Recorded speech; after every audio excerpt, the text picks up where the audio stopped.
हमारी YouTube channel Hindi ज्ञान श्रृंखला में।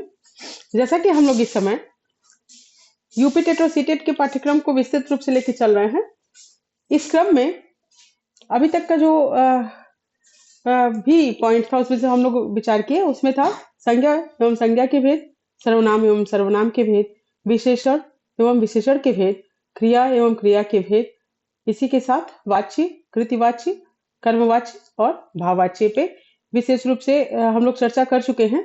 इसके बाद जो आगे का आपके पाठ्यक्रम का जो बिंदु है वह है हिंदी भाषा की समस्त ध्वनियों, संयुक्ताक्षरों, संयुक्त व्यंजनों एवं अनुस्वार एवं चंद्रबिंदु में अंतर।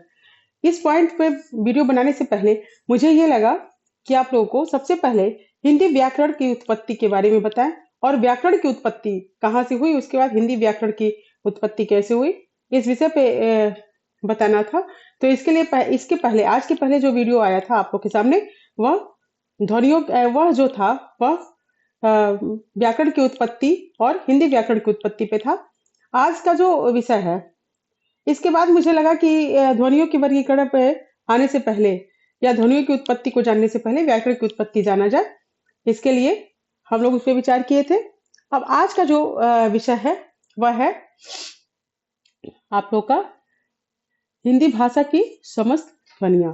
आइए देखते हैं हिंदी भाषा के ध्वनियों के वर्गीकरण के बारे में देखते हैं। इसमें सबसे पहले देखते हैं मानक वस्तुनिष्ठ हिंदी व्याकरण। आइए पहले इसके बारे में जानते हैं मानक वस्तुनिष्ठ हिंदी व्याकरण के। देखिए, ध्वनि के लिखित रूप को वर्ण या अक्षर कहते हैं। हिंदी में वर्णों की संख्या जो है, स्वर वर्णों की संख्या, हिंदी में जो स्वर वर्णों की संख्या है वह 11 है और व्यंजन वर्णों की जो संख्या है वह 33 मानी जाती है। अगर हिंदी की ध्वनियों का वर्गीकरण की बात करें, हिंदी की ध्वनियों के वर्गीकरण में देखें तो हिंदी वर्णमाला में कुल 52 ध्वनियां हैं, 52 ध्वनियां हैं।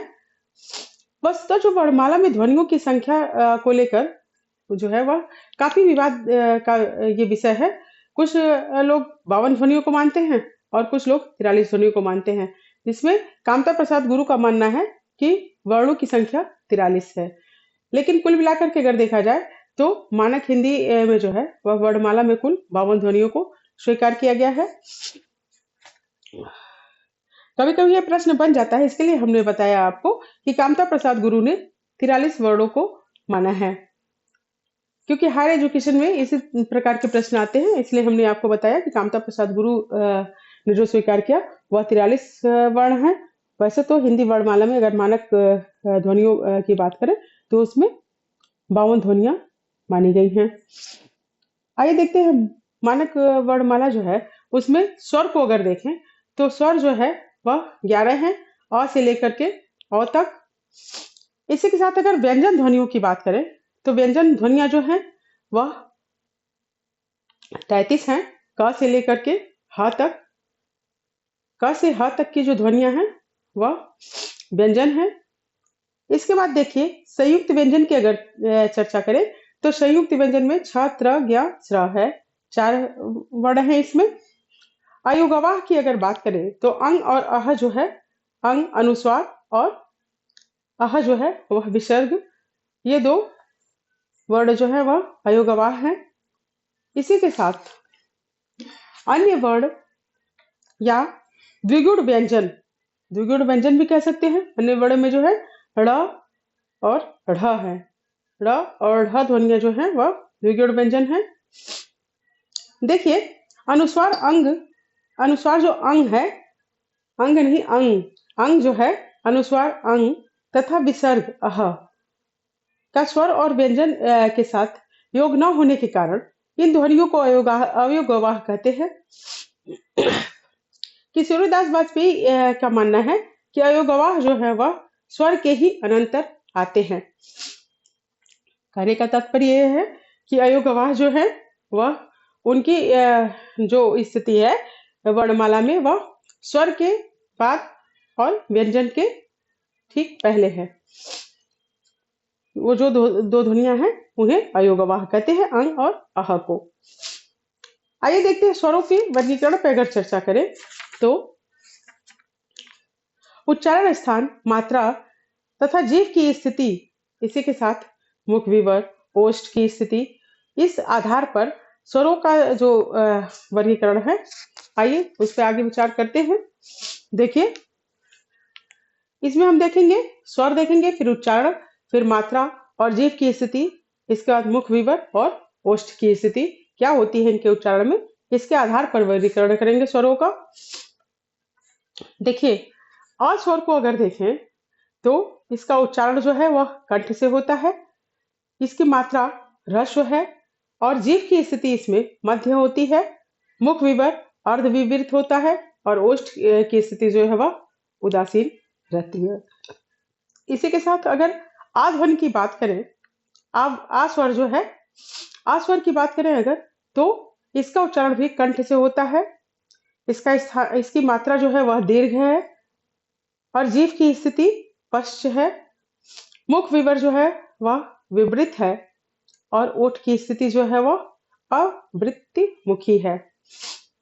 इसके बाद जो स्वर है वह है छोटी ई।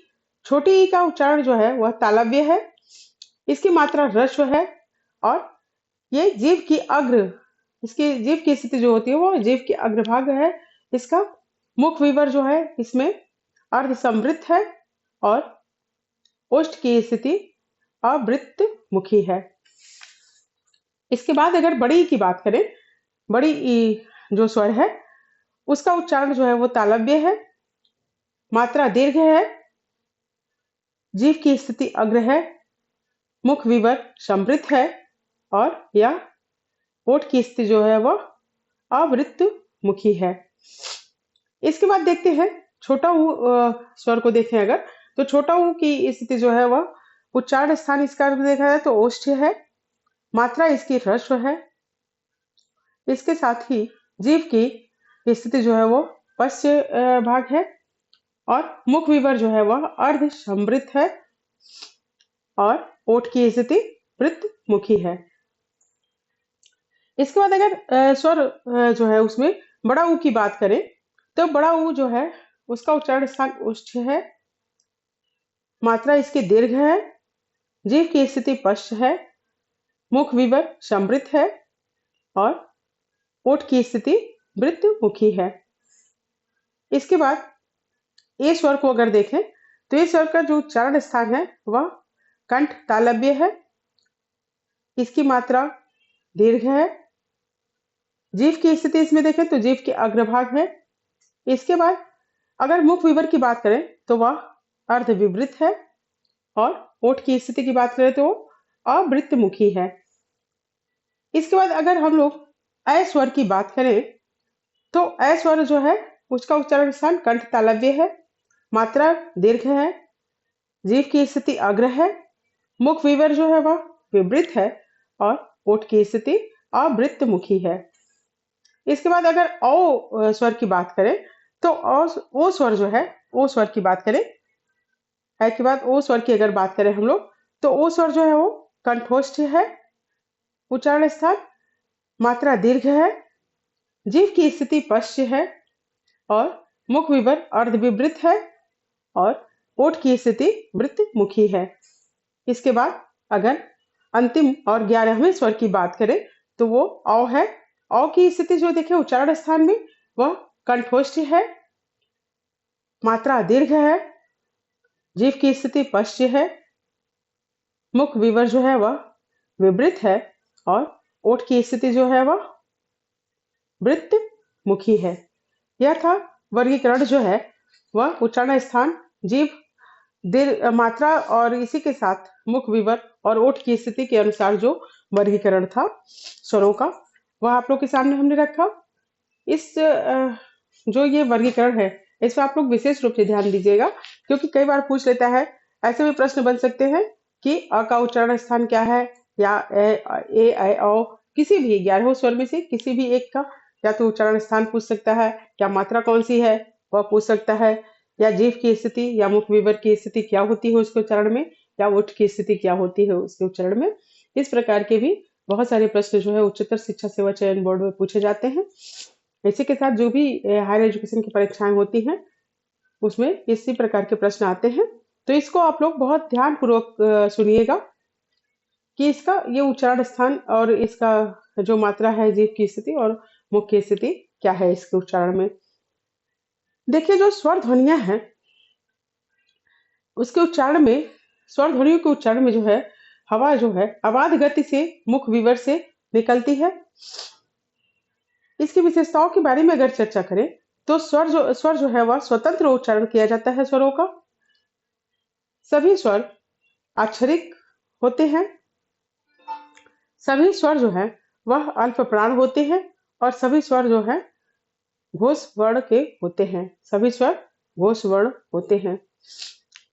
ये थी आज की चर्चा, जिसमें हम लोगों ने जाना मानक वस्तुनिष्ठ हिंदी व्याकरण के बारे में, हिंदी ध्वनियों के वर्गीकरण के बारे में जाने, और इसी के साथ स्वरों के वर्गीकरण पर विशेष रूप से चर्चा हुई। अब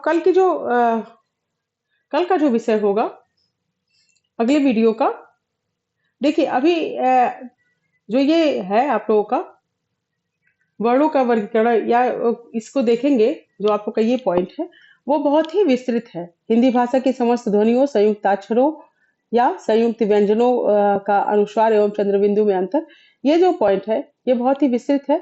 इसको अगर हम एक वीडियो में आप लोग को बताएंगे तो आप लोग अच्छी तरीके से समझ नहीं पाएंगे। इसी की वजह से हमने सोचा कि इसको एक एक भाग में विभाजित करके आप लोग के सामने रखेंगे।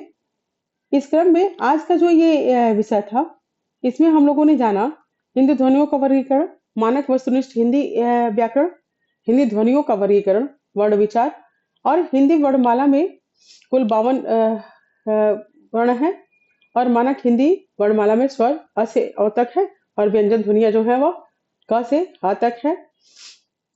संयुक्त व्यंजन जो है वो छ, त्र, ज्ञ, स्र है, अयुगवा, अंग और अह है। इसी के साथ द्विगुण व्यंजन या अन्य व्यंजन जिन्हें बोलते हैं वह ड़ और ढ़ है। स्वरों के वर्गीकरण के बारे में तक हम लोगों ने चर्चा की। इसके बाद हम लोग स्वरों के वर्गीकरण को जाने हैं। अब कल का जो विषय रहेगा उसमें स्वरों के भेद के बारे में चर्चा करेंगे। स्वरों के भेद में ह्रस्व स्वर, दीर्घ स्वर, प्लुत स्वर और आ की जो ध्वनि है, और इसी के साथ स्वर की मात्राओं पे विशेष रूप से चर्चा करेंगे। मिलते हैं अगले वीडियो में। तब तक के लिए अगर आप लोगों को मेरा यह प्रयास अच्छा लगे तो मेरे चैनल को सब्सक्राइब कीजिए, लाइक कीजिए, शेयर कीजिए, और अगर आप लोग कुछ अतिरिक्त जानना चाहते हैं तो कमेंट बॉक्स में अवश्य बताएं। तब तक के लिए धन्यवाद।